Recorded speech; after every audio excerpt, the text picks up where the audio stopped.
Catch the vibes. Vibes TV. It's time. Catch the vibes. Catch the vibes. Let's go.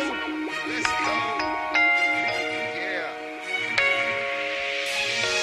Can you catch the vibes? Catch the vibes. Can you catch the vibes? Coming with something new. I don't know if you're ready.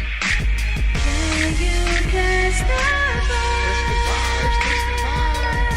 Can you Yes, yes. catch the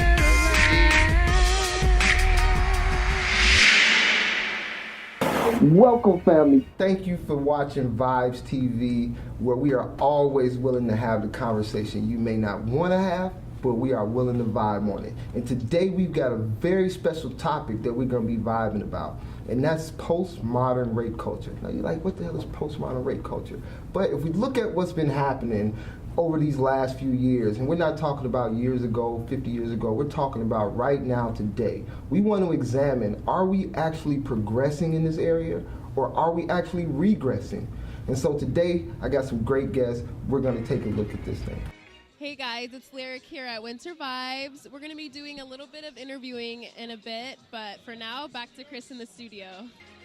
To better understand this thing, I got some great guests on the show with us today. My first guest is Ms. Suma Hodge. She's a behavioral health professional here in Arizona. Ms. Suma, thank you for joining us today. You. And also, I've got Mr. Lavelle Lewis here. He's a housing stability specialist here in Arizona as well. Lavelle, thank you for joining us today. We're going to get into this thing, but before we do, family, I want to shoot out to my girl, Lyric.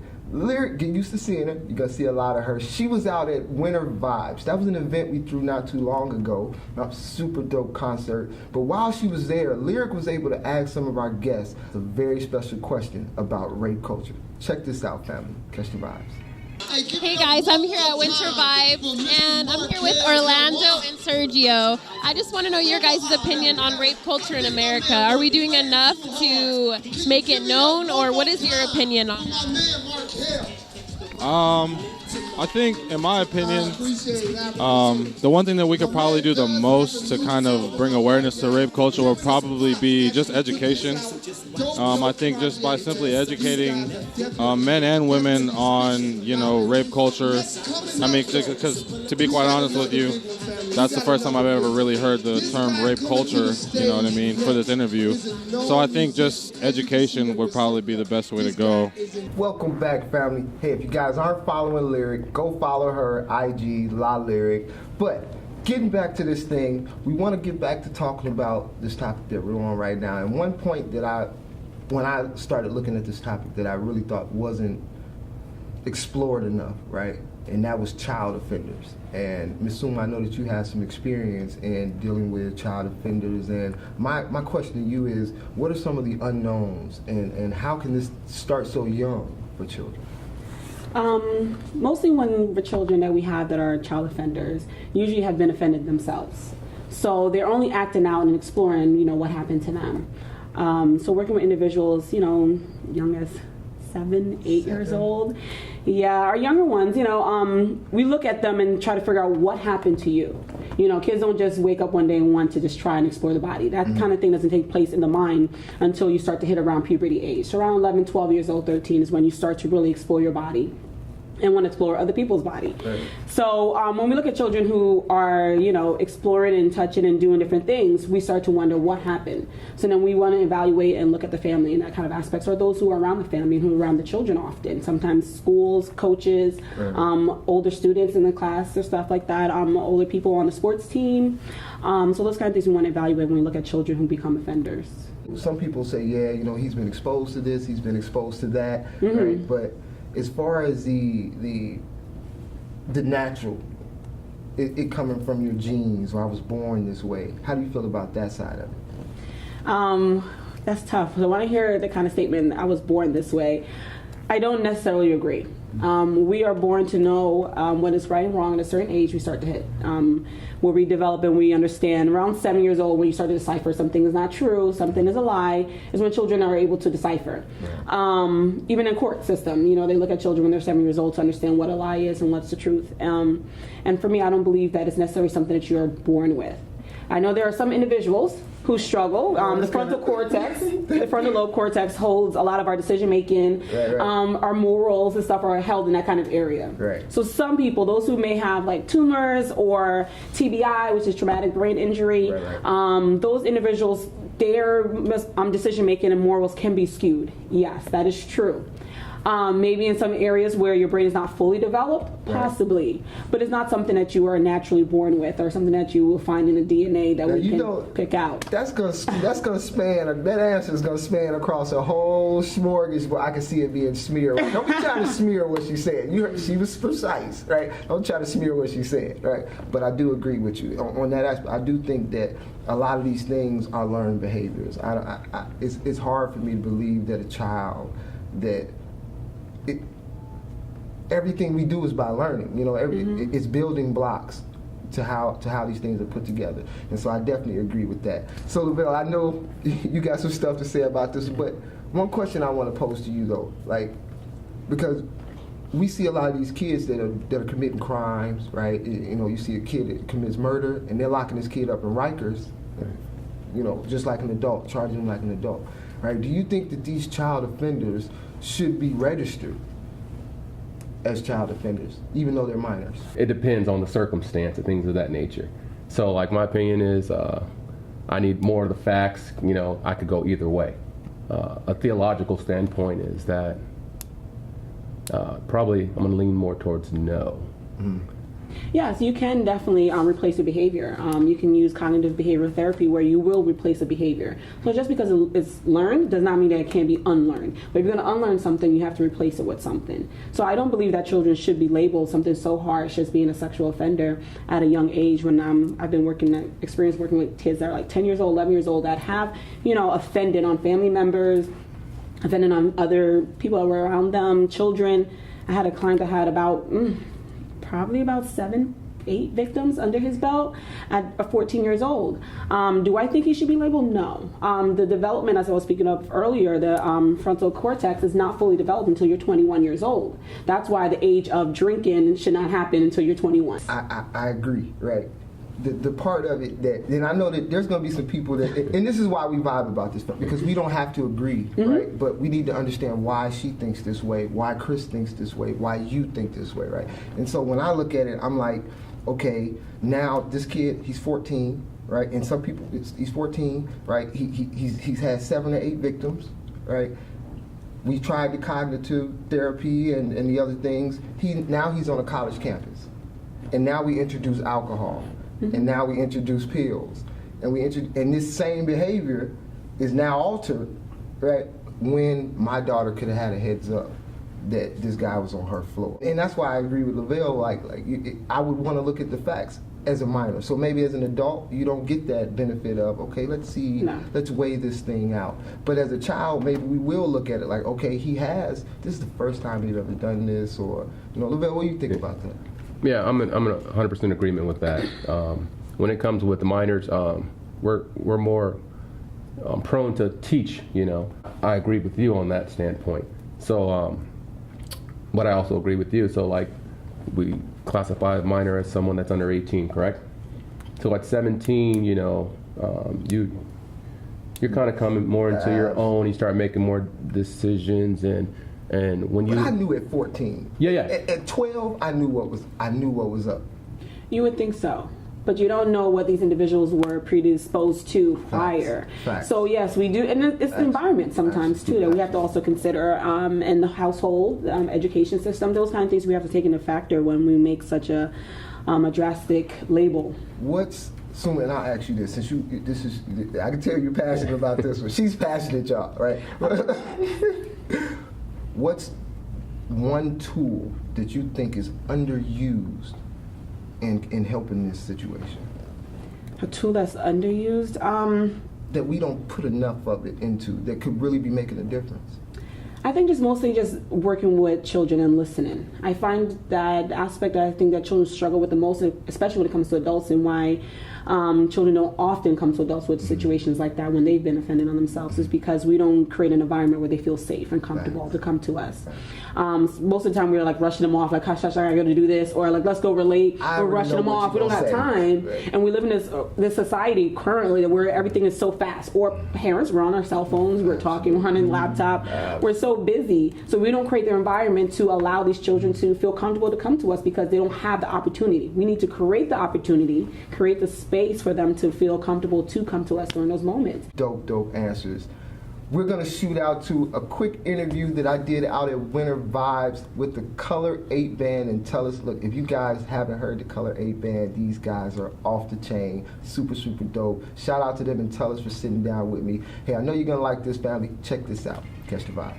I came in and I just kind of laid it out to the fellas what we're doing this show about, and I kind of just wanted to get their perspective, man, and their input on this topic that we got. So we're talking about rape culture, and I know it's kind of a heavy topic and, you know, things that people don't really want to say, but I really want to get you guys' input on what you think music may be doing to influence or the opposite as far as rape culture goes today. So Ashton, why don't you tell us what you think about it? To be real, I feel like these musicians have so much of an impact on their followers that anything and everything that they say can be actually taken like literally or seriously. So oftentimes I notice people like in hip hop, sometimes they'll just say shit like just because it sounds good, and people have said it before, you know, like, you know, I'm gonna take her home or whatever, I'm gonna get her drunk and take her home, shit like that or whatever, when in reality, like, that's not okay. You know? I would say like it all comes down to the objectification of not even just women, but even men, because you have artists like Cardi B who like have certain lyrics that promote, you know, even the objectification of men or whatever. Well, Bill, if you make a song about big booty bitches, that's all you gonna think about is big booty bitches, no matter how pretty this song is. So, ain't nothing wrong with it. Nobody hate on it. I'm just saying, I like... But I have started making, I made an album with me doing lyrics on it, and I was like, what am I going to make lyrics about? And I pretty much literally just made them about experiences. I really appreciate you fellas just coming in and vibing out with us for a minute. Hey family, we really appreciate it. We love you. Stay locked. Catch the vibes. Welcome back, family. Shout out to the Color 8 Band and tell us for that dope interview. I hope you enjoyed that, family. But we're going to switch gears just a little bit. I got another interesting little perspective that we want to talk about on this topic, right? And I'm not sure if you guys at home have heard anything about it, but basically it's a group of people who say that they're naturally attracted to children. It's a biological urge that they have. And groups of these people have been grouping themselves within the LGBT community, saying that they have the same disorder or same condition and should have the same rights. It's inevitable. It's coming because I think we've opened the door for that to happen. People have the ability to do or become whatever they want.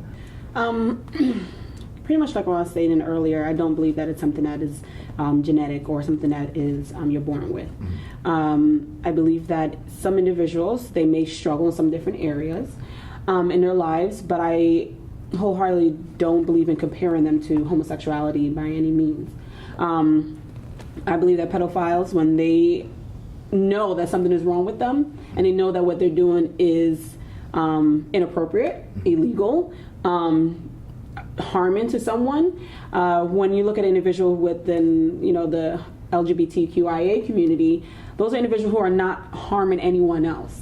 Those people are in a situation where both are consenting and consensual adults, and they decide to do something. That's one thing. But when someone is unable to consent to anything, especially in the eyes of a child who does not necessarily understand what they're getting themselves into, to take that right away from them and to justify it with wanting to compare it to a mental health issue is very, very disturbing to me. What's the difference between a person who has these urges wanting to label themselves this, right? Because a part of me wants to know.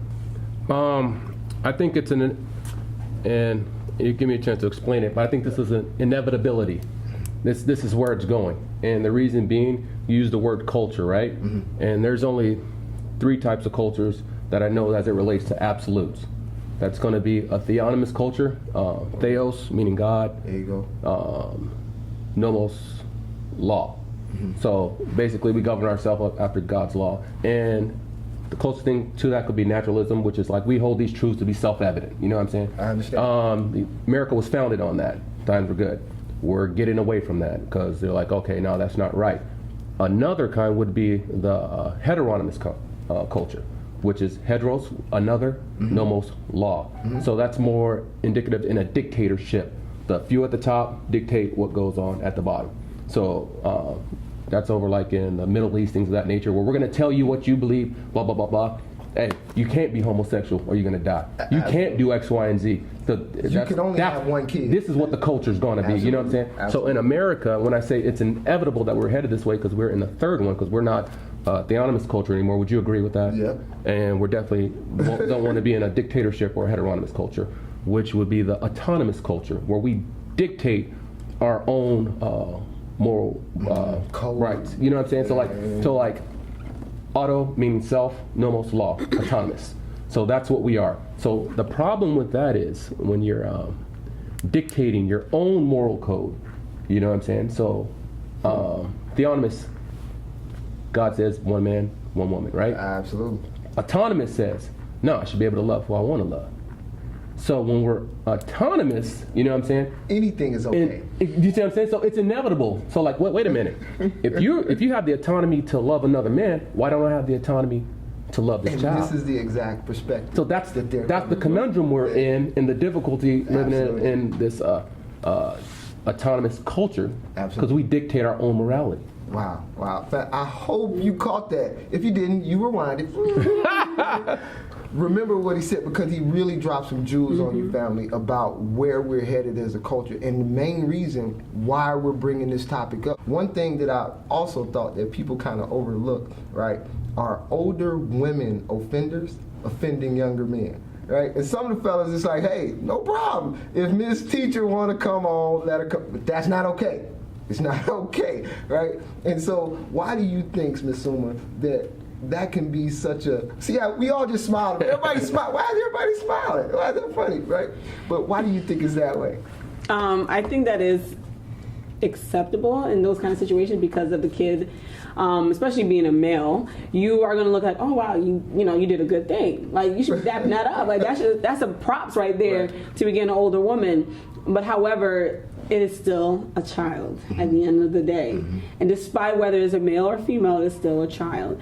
And I look at, women offenders the same exact way as I would a male offender. But I think the reason why it's not as, I want to say spoke about is because a lot of males don't, they don't report it. It's not reported as often. In some cases, in some situations, it's even more prevalent with males than it is with females. Absolutely. But women are more likely to report that kind of thing taking place. Because they look at a male like, why didn't you fight her off? Why didn't you just do this? Like, she was strong. Yeah, you could have just fought her off. Or, why are you even complaining that an older woman wanted you? Why are you making such a big deal about that? I would be happy if I was in that place. And we get that mentality, and that's why it becomes such a situation that is not spoke about so often. And we forget to think about that affects men's psyche as well. Yes. Like I've talked to married men who have had sexual experiences with older women when they were 10, 13, 12 years old, and they had problems in their marriage. They had issues with doing certain things with their wife because mentally that was abuse for them, right? So what do you think about that, Lavelle? What's the cultural norms? Like what we're doing is dictating our moral standards based on entertainment sometimes. So a lot of times it's glorified, you know what I'm saying, a certain way. So again, we use our autonomy in that to say, okay, that's okay. Right. Because we set our own moral code. Right. We're not like, man, we're not saying this is what's set. So like, we're fluctuating. There may come a time where that's not cool anymore. To where like, okay, if it's a male teacher on a male teacher, because this, you used to talk about the homosexual agenda, maybe that'll be more celebrated. Because right now, if a homosexual teacher, it's not, if a male hits on another male student, then we don't look at it the same. No, we don't. See what I'm saying? We don't. That's true. So we're here with it, with our morality, based on our own pleasures and our own desires. So it's like this. So it's hard when you dictate your own morality.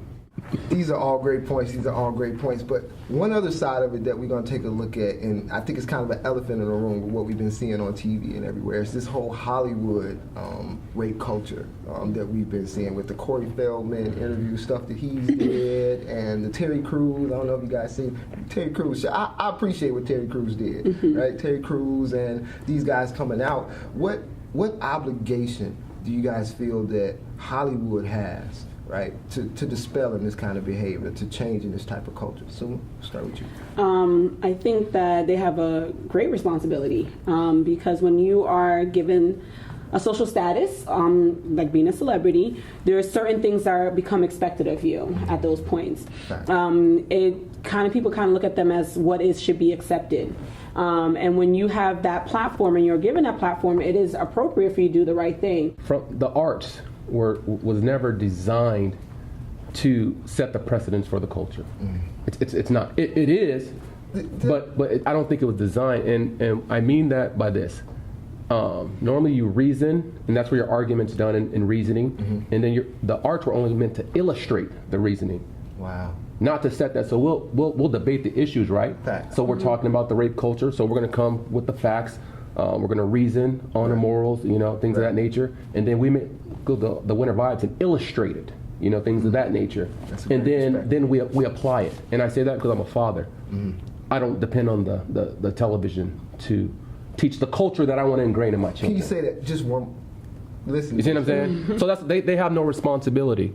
Children are going to do but so much of what their parents say.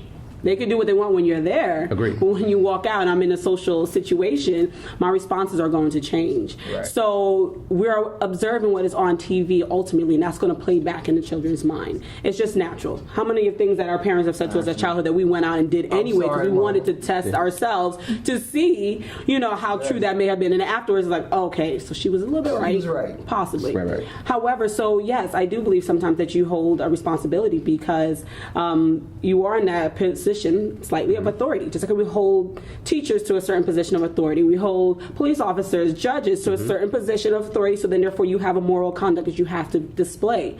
When you're setting the tone in your home, when my kids know love, they know discipline, but they know love. We're setting this moral tone of what we know to be right or wrong, because you're right, I can't police them all the time. So this has to be engrafted in them. Absolutely. So when they're out there in the world, their dad's not policing them. They have the autonomy to do whatever they want. Absolutely. But we're gonna talk about, let's understand it. Man, okay, family. So we're gonna take a quick break from the vibes real quick. I know you guys are loving that. If you're loving it, you're enjoying the conversation, please drop your comments below. Let us know how you're feeling about it. We're gonna come back, talk to Summer and Lavelle a little bit more. But before we do, we're gonna shoot out to a special interview that I did with a friend of Vibe TV's, Sincerely Collins. He sat down at Winter Vibes with us for a quick minute to talk about rape culture in the industry. Check this out, family. Catch the vibes. Hip hop and just music in general and art is kind of like a gift and a curse, because you can obviously heal and you can hurt with the words that you say. Some of the vulgar stuff that's like been in music and been going on, some of that's necessary in the same type of way that Donald Trump is necessary for the United States, meaning that it makes people aware that it's happening. It makes people aware and not looking away. When it comes to like my daughter, we were talking about off camera, like for me, I just sit with her and I explain things to her if she doesn't get them, or I know she's gonna hear them and she's gonna be either confused or she's gonna need to know what it is before someone else tries to tell her what it is. For me, it's just always been just be transparent.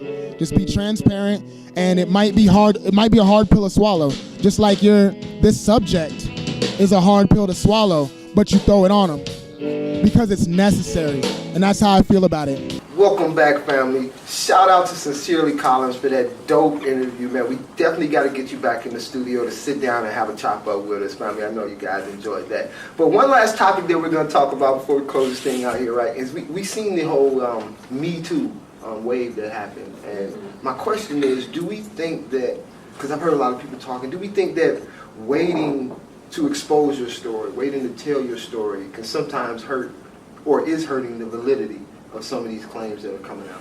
And I ask that because in talking about rape culture, I feel like people who have ill intentions are also noticing and gravitating that there's a rape culture, that there's an opening for this, right? And on the flip side of this, are using it to their advantage. I'm more prone to be more aligned with that because in the media culture, there's always like a flavor of the month, you know, and you got to be wary, and it's unfortunate for the true victim and things of that nature, and to question motives, because those individuals, like you said, with those motives. Because if you put the facts in front of me, I'm just going to say the Bill Cosby thing, right? Of course. You're gonna, you know what I'm saying? When I hear the facts of the story, like you hanging out with this man, you went up to his room, y'all. What you know what I'm saying? Bill did 30, not 100. Yeah, you know what I'm saying. So like you doing all of that, but with this whole rape culture, it's profitable for me to say that you did X, Y, and Z now. You know what I'm saying? And absolutely. This amount of time. What are you gaining? And I will tell you my story, or sell it to the highest bidder. You know, or I'll only share my story with a certain press release, things of that. So that's that kind of. That's funny. Now, Sue, I'd like to know. Do you? Think she about to slap me on the couch. I know she's mad. Does that make a difference though? if she's doing it, like even if her story is true, but she only is releasing her story because now it's financially beneficial to her. Does that sway your opinion at all? It doesn't sway my opinion because what happens to someone happens to someone. However they decide to release their story is their decision, especially if it's proven to be, to be truth. Mm-hmm. Some people are going to use it for financial gain. Some people do that. And is that wrong? Absolutely. I don't agree necessarily to get some kind of financial gain from that. However, it is their story and it's their situation that has happened to them. Who are we to decide how they should relinquish their story or share the story with whoever they want to?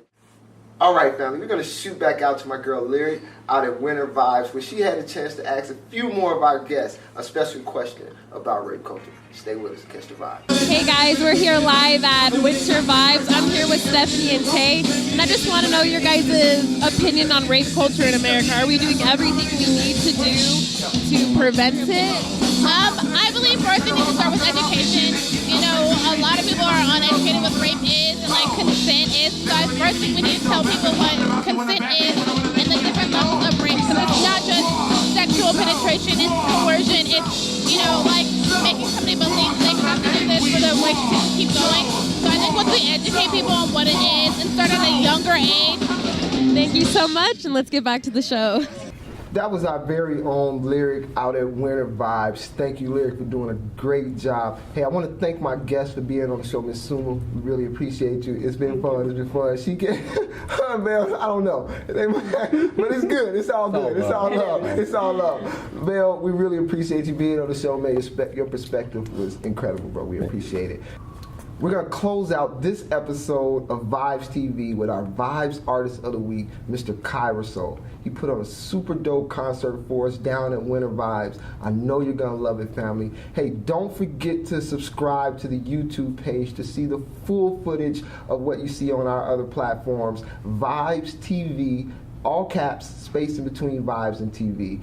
At Catch the Vibes on Instagram, at Catch the Vibes on Twitter. Hey, we love you, family. Protect your vibes.